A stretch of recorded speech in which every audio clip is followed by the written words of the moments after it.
Muito bem, mulheres de um lugar em Betânia, o nosso discipulado, né? O módulo 13 ele tem sido mais intenso, mais profundo, porque ele traz com ele cura, cura da alma, né? Então a gente tem postado segunda, quarta e hoje o terceiro áudio na sexta-feira, para que você tenha esse tempo de oração. Então, nesse episódio de hoje, a gente vai falar não só sobre sentir, mas agora começa a nossa participação no processo. Então, eu quero que você venha com coragem para que você possa entender aquilo que o Senhor, Ele quer falar com você, tá certo? Então, hoje nós vamos falar do momento em que é um dos mais importantes dessa história, que está lá em João, capítulo 11, versículo 39, que Jesus, ele diz, tirai a pedra. Vamos orar? Espírito Santo, nós te convidamos que o Senhor esteja conosco nesse momento, que o Senhor conduza a nossa vida, Pai, e que a gente possa entender que nós também vamos participar do processo. Que nós não vamos só sentir, mas que também nós vamos participar do processo. E que o Senhor, Pai, possa tirar toda a pedra que existe na nossa vida, que tem mascarado a dor, que tem mascarado a angústia, que tem mascarado o luto, o cheiro da morte. É o que nós te pedimos, Senhor, e te agradecemos em nome de Jesus. Amém. Então, João capítulo 11, versículo 39 fala sobre isso. Jesus disse: tirai a pedra. Antes de Jesus chamar Lázaro para fora, antes do milagre, antes da ressurreição, Jesus deu uma instrução. Preste atenção agora. Jesus deu uma instrução. É como quando você, por exemplo, você que tem filhos, e você diz para eles assim, ó, eu quero que você tire o lixo. Você dá uma instrução.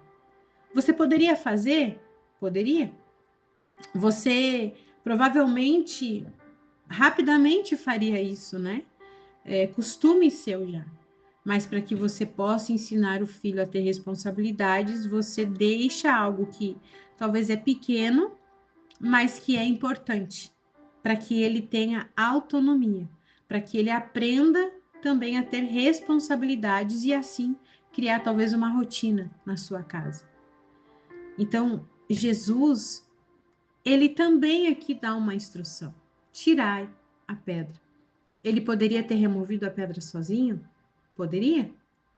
Ele tinha poder para isso? Sim, mas ele escolheu envolver as pessoas. E aqui existe uma verdade muito profunda. Eu quero que você guarde isso com você. Deus faz o milagre, mas há coisas que ele pede que eu e você, venhamos mover. Há coisas que o Senhor pede para que eu e você venhamos mover. A pedra não era o morto, mas a pedra era o que impedia o acesso àquilo que estava morto. Talvez hoje o teu Lázaro não seja o maior obstáculo da tua vida. Talvez seja a pedra. E a pedra, Paty, o que pode ser essa pedra? A pedra, ela pode ser o medo que você tem de não tocar no assunto. Não, eu não quero falar sobre isso. Isso me dói, isso é traumático, isso pesa. Eu não quero falar sobre esse assunto. Então você vai lá e deixa essa pedra impedindo o acesso àquilo que está morto dentro de você. Então o Lázaro, ele está morto, entenda, mas existe um obstáculo muito grande para chegar nesse Lázaro, para que a ressurreição aconteça, que é a pedra. Então, o medo de tocar no assunto, a resistência em falar sobre algo que dói. Ah, mas eu não quero mexer nisso, eu não quero falar dessa mágoa, porque muitas vezes essa mágoa ela se tornou como se fosse um troféu para você guardar, para te afastar das pessoas. O orgulho, você é orgulhosa, você não pede ajuda, você usa o orgulho como assim algo que te sustenta. Muitas vezes a vergonha, o que vão pensar de mim? Logo eu, justo eu. Como que eu vou falar isso para alguém? Então a vergonha faz com que você não tire a pedra. A negação, você nega a dor, você nega o sofrimento, você nega a depressão, você nega a ansiedade. Então a negação tem sido essa pedra. A frase eu já superei. Ah, isso aí já passou. Eu já superei. Eu sou forte. Isso não me dói mais. Só que continua morto. Continua cheirando mal. E você não quer tirar a pedra da frase eu já superei. Eu posso todas as coisas naquele que me fortalece. E aí você usa esse versículo como se fosse uma âncora, uma chave. Uma chave, eu uso essa chave, é uma promessa. Mas você usa o versículo totalmente fora do contexto. Como se fosse um amuleto gospel. Não. Você precisa tirar essa pedra. Ou até mesmo a pedra do cansaço de tentar de novo. Ah, eu já me desiludi tanto, eu já me machuquei tanto, eu já perdi tanto a esperança que eu não vou tentar de novo. Deixa assim, deixa, morreu, morreu, né? Deixa, eu não vou mexer nisso, porque tem um cansaço que você colocou como pedra para abafar isso que você está sentindo, o cheiro mal, o cheiro da morte. E eu quero que você entenda que pedras não são necessariamente pecados, mas às vezes são mecanismos de defesa. É aquilo que você protege, mas que também te aprisiona. Existe um livro muito bom que eu já gravei o audiobook dele, eu vou ver se é viável para soltar para vocês. Na verdade, existem vários livros muito bons, né? Muito abençoados. E a gente tem aqui no canal uma história de perdão e cura da escritora do Poder da Esposa que Ora, Stormy ou Martin. E nós temos também Mulher, Tu Estás Livre, do Bispo T.D. Jakes. E nesse livro especificamente, ele fala que muitas vezes aquilo que você criou para se proteger da dor, da desilusão, da traição, da decepção, aquilo que você criou para se proteger virou uma prisão que você está dentro. E qual o problema dessa prisão, Paty? É que ninguém te toca lá. Ninguém consegue chegar em você. Ninguém consegue chegar em você, ninguém consegue tocar em você. A cura não tem acesso a você. A ressurreição não tem acesso a você. Jesus não tem acesso a você. Porque você criou esses mecanismos de defesa. Mas aquilo que servia para te proteger tem te aprisionado.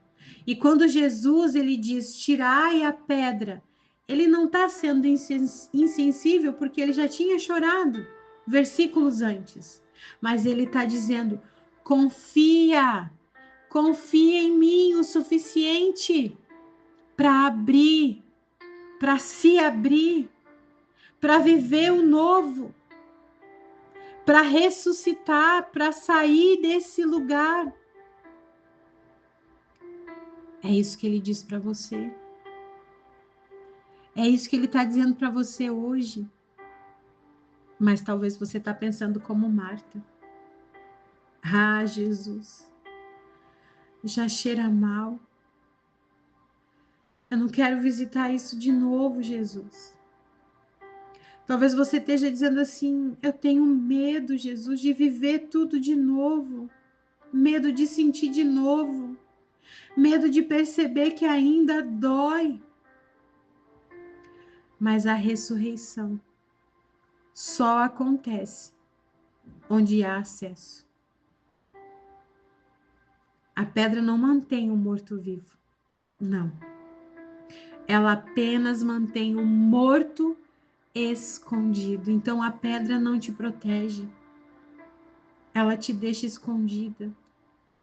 Eu já falei isso muitas vezes em outros devocionais, acredito que aqui também no nosso discipulado, que eu entendo, porque eu passei por isso, que uma pessoa com depressão, com ansiedade, com todas as síndromes, com todas os diagnósticos que existem, ela é como se tivesse na caverna. E Jesus, ele mostra isso através de Lázaro. Talvez você está aí nessa caverna, escondendo, tendo medo de sentir de novo, medo de perceber que ainda dói. Então a pedra, ela te mantém aí dentro, mas não te mantém viva. Era isso que eu sentia quando eu tinha depressão pós-parto. Era como se eu tivesse numa caverna, num calabouço, num lugar escuro, onde ninguém conseguia chegar. Era como Elias naquela caverna, que Deus fala e diz para ele assim: o que fazes aqui, Elias? Porque Deus estava com ele na caverna, não estava do lado de fora. E eu vejo a terapia da alma como esse lugar. A gente é como aqueles irmãos que tiraram a pedra. Porque Jesus, ele está dizendo para você: vem para fora. Mas você não permite que a pedra seja tirada. Então, através do processo terapêutico, como a gente faz aqui, eu não posso falar dos outros, eu sei que tenho muitas colegas aqui que são terapeutas, mas eu posso falar da terapia da alma, que é cristocêntrica, que tem o Espírito Santo conduzindo cada atendimento, cada processo, aonde não existe técnicas de Freud, aonde não existe técnicas de Bert Helling, aonde não existe técnicas da psicologia desse mundo, porque a psicologia desse mundo ela não crê no nosso Deus. Mas na terapia da alma nós temos essa convicção e essa certeza e essa podemos dizer assim que estamos livres de qualquer acusação, porque nós sabemos em quem nós temos crido. E nós sabemos que Jesus está no momento de cada sessão.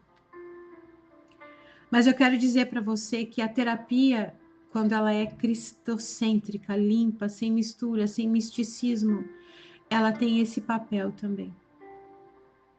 Ela não quer, eu não quero, você não quer que a pedra te mantenha morta. Porque a pedra, ela tem esse papel de manter o morto, escondido. E Jesus não quer que você esconda aquilo que precisa viver de novo. Jesus não quer que você esconda aquilo que precisa viver de novo. Então eu te convido nesse momento, respira fundo comigo. E quando eu digo respira fundo, não é nenhuma técnica de respiração. Não é. Na verdade, é para que você fique comigo, para que você entenda que o que vai vir é importante. Então, respira fundo, porque o que vai vir agora é importante. Pergunta nesse momento ao Senhor com sinceridade: Jesus, qual é a pedra que eu preciso mover? Pergunta com sinceridade: qual é a pedra que eu preciso mover? Não tenta mover tudo de uma vez. Não se cobre para resolver a sua história inteira. Às vezes, mover a pedra é admitir que ainda dói. Às vezes, mover a pedra é pedir ajuda, é conversar com alguém maduro. Talvez mover a pedra é marcar a sua sessão de terapia. Talvez mover a pedra é voltar a orar sobre aquilo que você deixou de orar. Talvez mover a pedra é perdoar. Ou parar de fingir que nada aconteceu. Mover a pedra é um ato de fé, mas não é sobre força, é sobre confiança. Jesus não disse, ressuscita Lázaro. Antes ele disse, tirai a pedra, porque fé também é participação. Agora sim, entrega a ele essa pedra. Entrega a ele essa pedra que está aí, impedindo do Lázaro vir para fora. Diga isso dentro de você, Senhor. Eu confio. Eu confio o suficiente para abrir. Eu confio, Jesus, o suficiente para abrir. Eu reconheço, Senhor, que há pedras que eu mesma coloquei. Reconheça nesse momento. Algumas para me proteger, outras para me esquecer. Mas hoje, Senhor, eu escolho confiar em Ti. Me dá coragem, Jesus, para mover aquilo que impede o Teu acesso. Eu não quero viver protegendo aquilo que o Senhor quer restaurar, quer trazer vida. Me ensina, Senhor, a participar do milagre sem carregar o peso do resultado. Eu tiro a pedra, Jesus. Hoje eu escolho tirar a pedra, Jesus. Porque eu sei que o restante é contigo, o milagre é contigo. Ressurreição é contigo, Pai. Então tire a pedra, minha querida, para que o Senhor faça aquilo que só Ele pode fazer. Ah, Jesus, nós entregamos a Ti, Senhor. Todas as pedras que colocamos, que erguemos para nos proteger, Pai. E te agradecemos, Senhor. Te agradecemos porque sabemos que Tu és um Deus maravilhoso. Amém. Amém? Que você entenda isso, coragem não é ausência de medo, mas é confiar que Jesus está do outro lado da pedra, te esperando para te chamar de volta. Amém? Que Deus abençoe você, que você deixe aqui o seu comentário para mim e que você escute, eu reforço isso novamente, que você escute com calma, que você não tenha pressa, se for preciso, que você escute mais de uma vez. Não apresse respostas, apenas permaneça com Jesus no lugar que Ele te chamou. Que Ele te chamou. E que você ore essa semana, que você ore, Senhor, mostra quais as pedras eu preciso tirar. E eu te encontro no nosso próximo encontro com o nosso episódio, né, número 4, para que você venha entender tudo que o Senhor está fazendo aqui. Nós estamos aprofundando esse processo de cura. E no 4, nós vamos ouvir Lázaro, vem para fora. Que Deus te abençoe, que você seja instrumento do Senhor e compartilhe com o máximo de pessoas que você puder. Deixe aqui o seu comentário, o seu like e se inscreva em nosso canal. Que Deus te abençoe.